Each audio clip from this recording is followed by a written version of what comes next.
What you doing? When his son Preston was diagnosed at the age of 5 with autism spectrum disorder, Brett Shuraw says he and his wife were actually relieved. They finally had some answers, although he admits there were times they had no idea how to handle his behavior in certain situations. I used to always be the type that would be like, no, we need to do this, we need to do that, and it would make it worse. Like millions of other families, the Shuraws used a combination of therapy and medication to help control the symptoms in their child, but a new study suggests it may also be helpful to focus on the parents. Well, I think we empowered parents by teaching them how to interact with their child in a more efficient way. Luc Lecavalier is a psychologist at the Ohio State University Wexner Medical Center's Nisonger Center.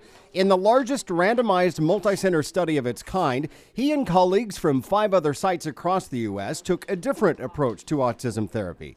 Instead of focusing solely on the child, they used experts to train parents. In one-on-one sessions, parents learned how to identify triggers that lead to problems, how to use visual aids to better communicate, and which behaviors to ignore and which they should try to change. After 24 weeks, 70% of children showed dramatic improvements in behavior, the same response rate as the most effective drugs on the market. What's more, the improvements lasted. At the 6-month follow-up, 80% of those children continued to be what we call positive clinical responders. So in other words, they were being rated as much improved or very much improved. Doctors say if they can teach these behavioral intervention techniques on a broader scale, it could give parents new hope and patients more options.